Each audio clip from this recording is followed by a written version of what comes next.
அதே மாதிரி எங்களை பார்த்தா அபிப்பிராயம் நல்லா சொல்லிட்டு போயிடும். அதனால நாங்க தான் பெருசுன்னு காலம் பூரா எங்களையவா நினைச்சுக்கிட்டு இருக்கிறது. ஒரு அறிவாளிய பத்தி நினைக்க கூடாதா?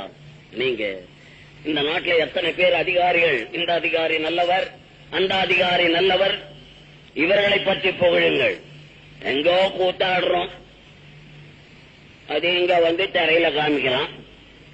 நாங்களெல்லாம் கலைஞர்னு பேசுறாங்க எல்லாரும். அது இப்ப வந்தது பேர். சமீபத்துல எங்களுக்கெல்லாம் பணம் வந்த உடனே கலைஞர்னு கொடுத்தாங்க. அது எவன் காசு வாங்கின்னு கொடுத்தானோ அதுவும் எனக்கு தெரியல. கலைஞர்னா ரொம்ப உயர்ந்தவர்களா? அப்படி அல்ல. நாங்கெல்லாம் எப்படி, நாங்க இன்னைக்கு கோடீஸ்வரன். கோடீஸ்வரன் மட்டும் இல்ல, இன்கம் டாக்ஸ் பாக்கி காரணங்க நாங்க தான். நாங்க பெரிய தப்பெல்லாம் அங்க செய்வோம்.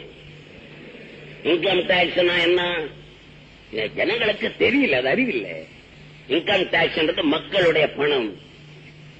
மக்களுடைய பணத்தை கொடுக்காம ஏமாத்துற கூட்டம் இந்த கலைஞர் பசங்க அவ்வளவு பேரும், என் உள்பட. எதுக்கு சொல்ற, நாங்கள் ஏதோ அதுக்கு அவங்க எல்லாம் பயந்துங்கன்னு டாக்ஸ் கட்டுறாங்க. இப்போ நான் 13 லட்சம் கட்டணும். அவங்க என்கிட்ட நீ எங்க வாங்க போறேன், நான் எங்க கட்ட போறேன், அது ஒண்ணு இல்ல. வருஷம் வரும், ஆவட்டம் பார்க்கலாம்னு சொல்லி விட்டுக்கிட்டே இருக்கிறேன்.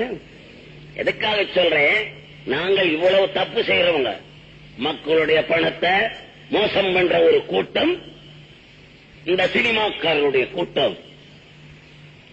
இவ்வளவு இன்னைக்கு நாங்க மலேசியா வர்றோம், எங்களை வரவேற்கிறாங்க இந்த நாட்டு மக்கள். எங்க மேல எவ்வளவு பிரியமா இருக்கிறாங்க. புரியாத காரணம், இவங்க அங்க வந்தா திரும்பி பார்ப்பானா எவனாவது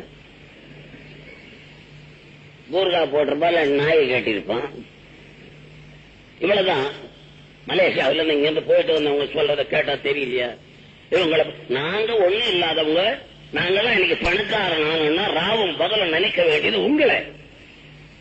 நீங்க பார்த்து கொடுத்த பணம், சினிமா டிக்கெட் வாங்கின்னு பாக்குறீங்களே, அந்த பணத்துலதான் நாங்க பணக்காரனானோம். எந்த பணம் தான் உங்களுடைய பணம். உங்களுடைய பணத்தாலே முன்னேறிய கூட்டம் சினிமாக்காரர்கள். நீங்கள் தான் எங்களுக்கு தலைவர்கள். அதை விட்டுட்டு எங்களை தலைவர்களாக்கிட்டு ரொம்ப பேர் இருக்காங்க. அந்த நிலைமை மக்களுக்கு வரக்கூடாது என்றுதான் உங்களுக்கு நான் சொல்லுகிறேன்.